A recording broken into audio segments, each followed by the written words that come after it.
Good afternoon, Mark Suttoth, HurricaneTrack.com here, talking about Hurricane Irma, Category 5 hurricane over the Atlantic here, approaching the Northeast Caribbean. The 5 p.m. advisory package is out from the National Hurricane Center, and the winds are still 185 miles per hour. The pressure down to 926 millibars. The winds are higher than we are used to seeing with that kind of a pressure, but maybe the background pressure is higher. Different factors go into this. It doesn't matter. It's all academic, and the scientists and the PhDs can hammer all of that part out in the post-analysis phase. What matters is that it is 185 mile per hour Category 5, and it is headed towards population centers, headed towards land. So let's look at the public advisory. This is important. There is very important information in here. The latitude is 17.1 north and 59.8 west. So it's almost to 60 degrees longitude here, and it is to the east of Antigua. All right, that's very important. And it is still to the east-southeast of Barbuda. Both of these very important pieces of the puzzle here. Luckily, we got our number up here from 270 to 280. We're going to take every single increment on the compass and the bearing here that we can get, and it's moving at 15 miles per hour. That right there is a good piece of news as well. It's not going to slow down and do like Harvey, and it's just going to come on through, so that's good. There are some good things here considering how bad everything else is.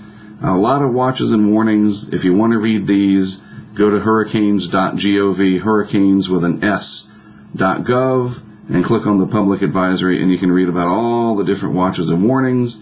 There are a lot of them, and I don't want to say waste time, but let's focus on more important things. So they note here at 5 p.m. Atlantic Standard Time, which is the same as Eastern Daylight Time, the distinct eye of Hurricane Irma was located, as I said, at 17.1, 59.8. On the forecast track, the extremely dangerous core of Irma will move over portions of the northern Leeward Islands tonight and early Wednesday, move near or over portions of the northern Virgin Islands Wednesday and pass near or just north of Puerto Rico late Wednesday and Wednesday night. So the northeast corner of the Caribbean Sea back over to Puerto Rico is under siege for the next 24 hours or so. Maximum sustained winds are near 185, and there will be some fluctuations in intensity, but it is expected to be a Category 4 or 5 hurricane over the next 48 hours. The estimated pressure is 926 millibars. We will have more recon data later. So here we go. This is where it really starts to hit home for you. Hazards affecting land. Storm surge, the northern Leeward Islands, 7 to 11 feet. So we're talking more than 3 meters. Turks and Caicos, a absolute devastating, life-threatening, you don't want to mess with that, 15 to 20 feet. That's awful. That really is. Northern coast of Dominican Republic, 3 to 5 feet.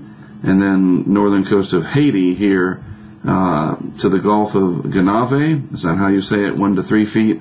And that will raise the water levels above the normal tide levels by the following amounts, as high as 15 to 20 feet. So do not mess with that. If you're near the water, even if you're in a substantial building, you got to go somewhere else. And then, of course, there was going to be storm surge in the islands, 7 to 11 feet for the British and U.S. Virgin Islands, except St. Croix. The northern coast of Puerto Rico, the southern coast of Puerto Rico, and St. Croix area, 1 to 2 feet. Again, this is all in this public advisory. I just want to point this out again real quick. The homepage of the National Hurricane Center, hurricanes.gov, it's probably going to be slow because everybody's trying to hit this. But that's what you click on is the public advisory. It may jump to the homepage while I'm talking. And then the next very important part here. Okay, here we go. It's trying to load for me. Go back. There we go. The extent of the wind field. Hurricane force winds now have expanded to 60 miles from the center, and tropical storm force winds are 175 miles from the center.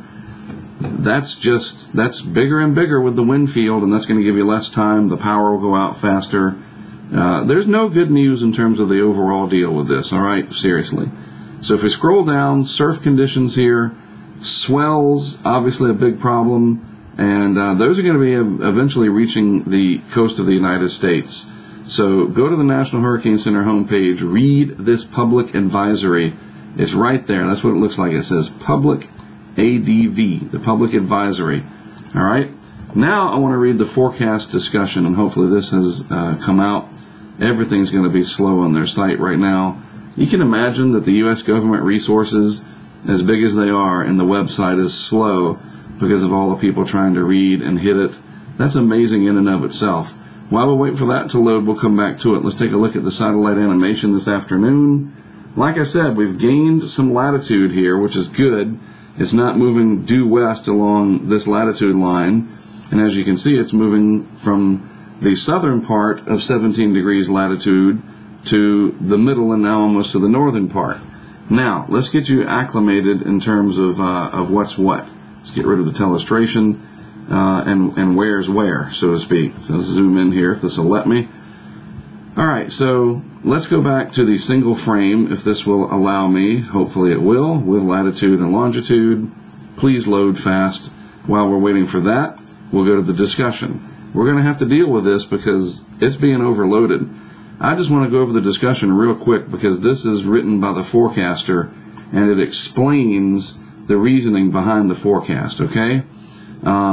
First of all, the first paragraph is about the historic nature of the hurricane. The second one is in the range of the Meteo France radar, and recent images show the development of an outer eye wall, likely the beginning stages of an eye wall replacement. These changes in inner core structure will likely result in fluctuations in intensity during the next several days, couple of days. Otherwise, increasing upper ocean heat content and a very favorable upper level pattern should allow this to be basically category 4 or 5 over the next few days. And once again, the NHC forecast shows limited interaction of the hurricane with the islands of the Greater Antilles. So this is sort of the short term, and then what's happening is this goes farther to the west. This will go away. Please go away. There we go. And then the rest of the steering information, recent satellite fixes, etc., that is moving a little north of due west. So that's the good news there. And then the reasoning behind why it's going to track the way it is towards the Florida Straits, etc., is outlined in the rest of this, which is very detailed. And I want to just focus on stuff that I can explain easily. Let's see if our image has loaded. It has not. And that's just incredible, the amount of people hitting this site. There, good, it loaded. All right, so let's get you acclimated as to the geographic areas in here. All right, so here is Guadalupe right here. And then to the north you have, and let me just consult my Google map to make sure I've got everything proper.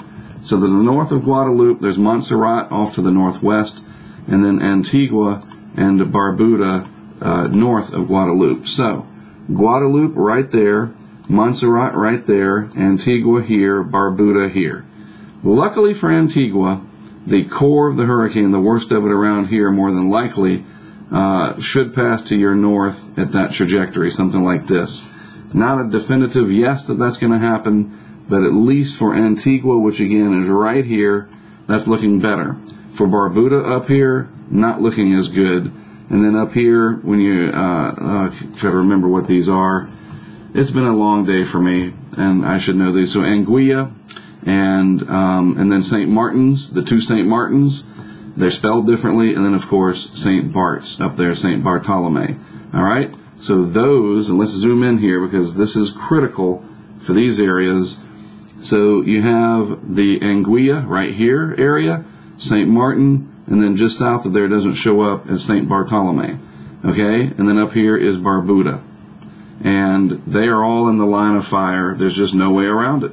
It's headed right for that area, right through here, and they could get the core. What we need to have happen for these folks to be spared the worst is for this to just gain enough latitude to come up like that. But that's asking a lot at this point. That's a compass bearing of even more, probably 290 or something like that. We need 10 degrees more of an angle of forward motion, maybe more than that. You know, and I mean, I don't know what else to say except listen to me closely. I've told a couple of people this literally in person, been on the phone with a couple of people down there. If you're going to be in the core of this, you need to protect your head and you need to protect your body. You need to build a cocoon of safety from mattresses, pillows, get a helmet if you can. The blunt force trauma from flying debris is what you need to protect yourself from. You need to get into an interior room, put a mattress over a bathtub. You need to isolate yourself and protect yourself from tornadic winds and assume that your building is going to come apart. Don't try to second guess it, or don't try to hope that it won't happen. It's going to sound like a 747, and it's going to feel like an earthquake, and it is going to disorient you and frighten you beyond anything that you have ever dealt with in your life. And that is the reality of it. And when that starts to happen, you will know it. And you better be in your room with the people in your family or what have you, and your pets or whatever, and you need to put as much building between you and the wind as you can, and the lowest part of that building not near water, and protect your head first and foremost and your body secondarily.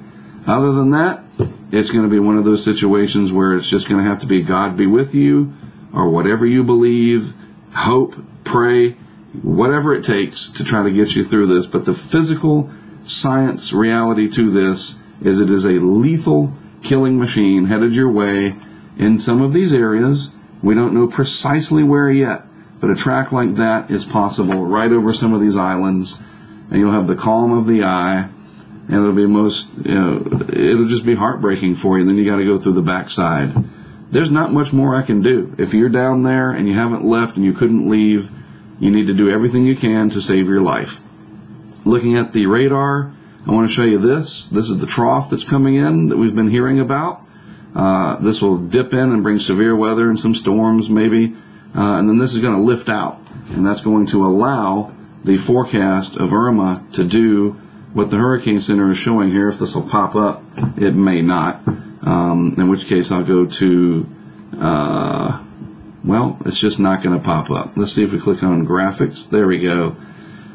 Can you imagine how astounding this is, that the National Hurricane Center site is bogged down because of all the people looking for information? I'm telling you, that's a huge deal. All right, so this is the image here, the 5 p.m. track map. Again, right across the islands here, hopefully north of Puerto Rico, then maybe a brief landfall on Cuba, and then up towards Key West by day 5. We will focus on all these areas downstream, absolutely, but this is the primary concern right now because we have lives at stake. Yes, I know that there are other areas in the region, other interests in the Atlantic Basin. This is getting to me too, folks. Jose to the east, TD number 13 to the west, TD 13 a rainmaker for portions of the Mexican coast, etc. Not want to diminish that at all, but compared to what we've got coming here with Irma, none of those other systems matter that much in the short term. We will get to them as needed. Long-range radar out of San Juan, a few showers and thunderstorms moving in off of the rain bands, the outer periphery. This will be a counterclockwise circulation, of course, and we'll see it move in, and it'll be pretty horrifying once it comes into range, the core, but it is what it is, and once it does so, I'll be able to show you some snapshots off of radar scope. I'll do another video tonight at the 11 o'clock advisory. For folks that want to follow along, not even so much pitching a product as a way to keep up with everything, we do have an app. It's called Hurricane Impact. I can put stuff in Twitter. You can follow Twitter right in the app. You don't have to go to Twitter and look it up there for Hurricane Track. It's aggregated in the app. Video posts that I do, you name it, it's all right there. That's the app. That's what it looks like. I will be able to post videos from people sending them to me from the islands to the app. Those will also go to Twitter. I'm not going to make people buy the app just to look at that video, but the Twitter feed is embedded in the app, so it just makes it more convenient. I want to help you, but I've got to be able to fund what I do as well, and the support that you have given me from this is overwhelming, and I appreciate it, and it helps keep me in the game and allow me to do what I'm doing. Speaking of that, this looks like it will affect the United States, so I will be leaving for Florida tomorrow in the early afternoon. I do not know where I'm headed for Florida, in Florida just yet, the final destination. That's going to be very dynamic. Florida is under state of emergency. A lot of people have zero hurricane experience down there after what happened in 04-05 and the big drought between now and then. I have to come prepared. I have colleagues coming in from Texas to help and Mississippi with Greg Nordstrom from Mississippi State. It's going to be all hands on deck. We have the absolute most state-of-the-art equipment that you could possibly want to collect data, to stream live video. We will have that video available on YouTube on a single channel. I'll talk more about that coverage later. That's not the relevant topic at the moment, but I just wanted to put it out there. Tomorrow's go time for Florida for me and my crew, and we'll be able to keep you up to date while I'm on the road, either from myself or my colleagues elsewhere. Zach Fradella in New Orleans, meteorologist there, and Jesse Bass in Portsmouth, Virginia, keeping the blog updated, etc. A lot of people helping out, and it's great. Look, you guys in the islands, I'm going to do what I can to help you. I'll be posting graphics and pictures on Twitter, so whether or not you're following me on Twitter directly or you want to access Twitter within our app, the Hurricane Impact app, I will post some things on Twitter that will hopefully help you. Graphics, infographics, and we'll see if we can get you through this night and hear from you tomorrow that you are okay. If the infrastructure is down, I understand. Maybe a few days later, maybe longer. We just want to make sure you survive this. That's all I have for now. It's a lot to take in. It's very sobering, but this is what we're here for. Myself, the people behind me, we really appreciate your support, and I hope that we have helped make a difference, even if it's terrible news. I am Mark Sudduth for HurricaneTrack.com, and I will have another video posted between 11 and midnight Eastern Time tonight.